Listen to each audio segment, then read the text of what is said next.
Hello,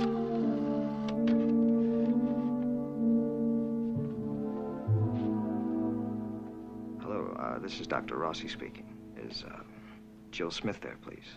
Oh, just a minute. I'll call her. Jill, are you in? What is it? You've got a phone call from Dr. Rossi. Oh, thank you, Sarah. You're welcome. Hello? Dr. Rossi? Close enough, baby. How are you? Goodbye, Joe. Don't hang up until you hear what I have to say. I got some friends, coming over. Why don't you stop over in about an hour? I mean, I can get rid of them early. Forget it. Listen, I didn't say come over and let's fight. I said come over and let me start putting things between us where they belong. I'm not interested. Even in a friendly warning? My brother may be on his way to see you. I told Mike everything. Oh, the hassle with Dom, all of it. Oh, I'll bet. Don't, or else you're going to be a loser. I mean, now that he knows the score, he's in my corner, so you don't have any more hold over me, chickie. Joe, if you ever try to see me again, or call me, I'll go to the police. Like I said, I told Mike. You gave him your version of what happened in New York. The police will get mine.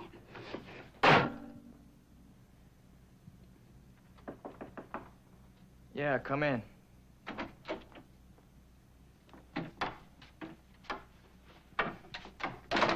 Well, here we are for the party. Something wrong, Joe? I was talking on the phone to an old girlfriend. She gave me the brush. I guess it kind of tacked me off. Well, at least you called it the evening rates. What'd you expect, to snap your fingers and she come running all the way from New York? I don't know. Sit down. I didn't invite you to listen to my problems, and I don't mean to bore you with them. That's all right. You know what gets me is how a chick can act like you never meant nothing to him in the first place. You thirsty? There's a drink in the box. Maybe later. No, thanks. I know it'd be different if it was a chick that you took to the movies a couple times or something.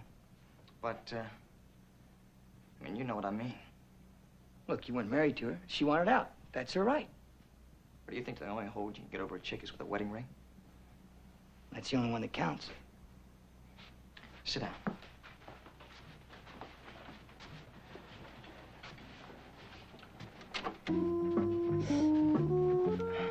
And I keep forgetting.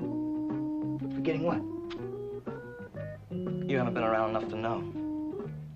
To know what? And chicks are all alike. I mean, just because a guy treats them good, that's nothing. You put a chick on a pedestal, that just gives her a better shot at your head, that's all. The only guy a chick ever remembers and never forgets is her first. Right? I mean, take my girl, for example. You know, the one who put me down? You think she'll ever get away from me? No matter how hard she tries, not a chance. I mean, I got my brand on her, and it's there for keeps. Look, Joe, why don't you just forget it? You'd rather have me change the subject, huh? Yeah, that'd be a good idea. I'm just trying to tell you where it's at, buddy. That's all. When you're married to a chick, ask her. See if she doesn't agree. Norm, I want to go home.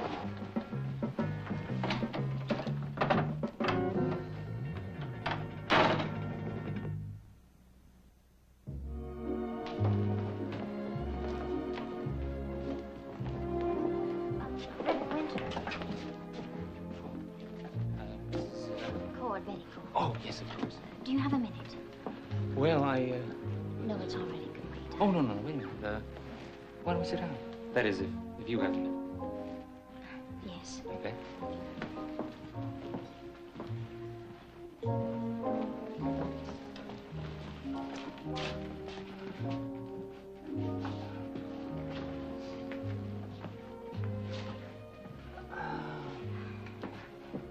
Would you, like something to drink? No, thanks. I'm trying to look as unimposing as I can. Well, I'm afraid I'm going to disappoint you. This isn't some gigantic crisis. Oh, that's a relief. I just had dinner with 15 members of the Founders Festival Committee. We had chicken croquettes and baby peas. Now, that is a gigantic crisis. You probably know I'm in the process of getting a divorce. Yes. It'll be final in a few days. Are there any rules against a divorced woman getting married in your church? Do I shock you, Reverend? Ink isn't even dry in my divorce, and I'm already planning another marriage. You must be very sure. I am. I hope this doesn't sound as ridiculous as it feels for me to say. But I'm getting married again. To my first husband. Was that Rodney Harrington? Yes. If at first you don't succeed, try again and all that. Does Mr. Harrington want to be married in church? I don't know. Well, haven't you discussed it with him? Well, I wanted to find out if it can be done first. I see. Will you do it? This seems very important to you. It is. May I ask why? Well, yes, but I don't promise an answer. Fair enough. Well, the first time never seemed real. A suitcase in the back of the car, a 2-hour drive. Justice of the peace, and you're man and wife. And after that beautiful beginning, everything went downhill. But this time I wanted to start right and continue right. Were you and Mr. Cord married in church? Are you drawing a parallel, Reverend? Just asking. No, we weren't. We were married in his grandfather's house. This will be the first time of sorts for everyone. Would it be possible for you and Mr. Harrington to stop by some evening? I want a simple answer to a simple question. Can we or can we not be married in your church, yes or no? It isn't that simple, Mrs. Cord. But I think you already know that.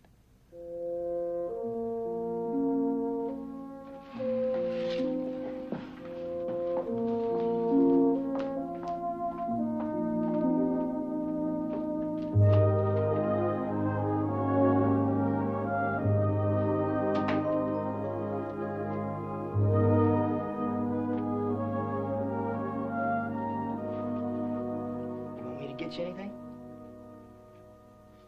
Well, I never liked poker parties anyway. Somebody always gets their feet stepped on. Okay, it wasn't funny. Rita, you're not gonna take what that clown said seriously, are you? Huh? His pride was hurt, that's all. Sure. Look, some girl just dropped him on his head. And he won't admit that he deserved it, or it's for keeps. You know, in high school, we used to call that locker room talk. You used to talk about girls pretty personally, didn't you? Like, which ones had a reputation for what, right? Forget about Joe Trank, Rita. Well, that's what's bothering you, isn't it?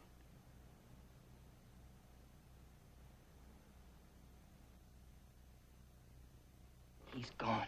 He's dead. And it's wrong for you to see him and Joe Rossi, or figure whatever that loudmouth has to say has anything to do with you. If the shoe fits. It doesn't. Rita, when you were 16 or 17, you were turned over to a guy like some kind of an object. Now, you can hit yourself over the head for the rest of your life with that. Rita, you were just a kid. That's the worst excuse of all. It's like I had scars. That's just your imagination. How can anybody be so beautiful in every way and not know it?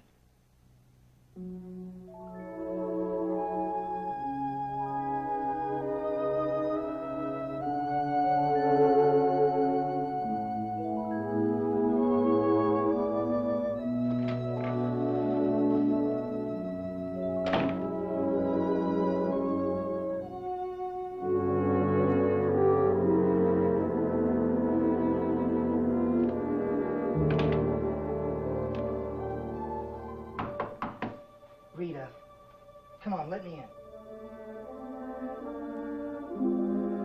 Rita? Preview from the continuing story of Peyton Place. I've been having these awful dreams about Joe Chernak. I dreamt that he wanted me back, and then he said I'd always be his, and I'd never be a wife to Norman. Joe's mean and rotten. You mustn't let him near her. Why are you trying to frighten my wife? What are you after? What the devil do you want? I saw the way you looked at my daughter. What it is you're running from. Who says I'm running from anything? I do. Well, you're a bat.